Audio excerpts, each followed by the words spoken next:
தினத்துடைய பொதுவான கேள்விகள் நம்ம பார்க்கும் பொழுது இன்றைய கேள்வி என்ன கேட்டிருக்காங்கன்னா, தர்மம் செய்ய விரும்புகிறவர்களுக்கு தங்கள் அறிவுரை என்னன்னு கேட்டிருக்காங்க. அதாவது யாருக்கா தானம் பண்ணணும்னு நினைக்கிறவங்களுக்கு என்னுடைய அறிவுரைன்னு கேட்டிருக்கீங்க.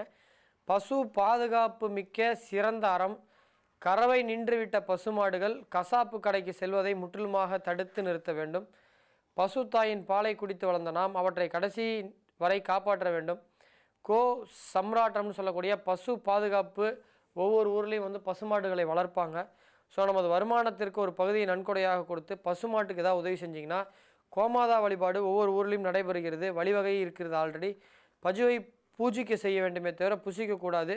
இதுவே உயர்ந்த தர்மம். ஏதாவது நீங்கள் தானம் பண்ணணும்னு நினச்சிங்கன்னா, உங்கள் ஊரில் கோசாலை எங்கேயாவது இருக்கும், அங்கே போய் ஒரு மாட்டுக்கு ஒரு 10 நாளைக்கு உணவுகள் நீங்கள் கொடுத்தீங்கன்னா 1000 பேர்த்துக்கு அன்னதானம் பண்ணுறக்கூடிய பலன் உங்களுக்கு கிடைக்கும். இல்லை எனக்கு 1000 பேருக்கு அன்னதானம் பண்ண முடியும்னாலும் நீங்கள் 1000 பேருக்கு அன்னதானம் பண்ணுங்கள். பணமாக யாருக்கும் உதவி பண்ணாதீங்க, அது வந்து தப்பாக போயிடும். இப்போ ஒருத்தர் வந்து பைக் மெக்கானிக்கு இப்போ கொஞ்சம் கஷ்டப்படுறாருன்னா அந்த டூல்ஸ் ஏதாவது வாங்கி கொடுங்க, அதை வச்சு அவர் பொழைச்சிக்குவார். ஒரு மீனவர் அவர் கொஞ்சம் கஷ்டப்பட்டுருக்காருன்னா மீன் விலையை வாங்கி கொடுங்க காசுக்கு. ஒரு தையல் மிஷின்காரர் அவர் கஷ்டப்படுறாருன்னா ஒரு தையல் மிஷின் வாங்கி கொடுங்க. தானம்ன்றது ஒரு பொருளாக இருக்கணுமே தவிர என்றைக்குமே காசாக இருக்கக்கூடாது என்கின்ற நல்ல தகவலை எனக்கு தெரிஞ்ச அறிவுக்கு சொல்லிவிட்டேன். மீண்டும் நாளை காலை 8 மணிக்கு உங்களை சந்திக்கும் வரை உங்களிடமிருந்து விடைபெறுவது உங்கள் அன்பு நண்பன் சேலம் பாலாஜிஹாசன். வணக்கம் நேயர்களே.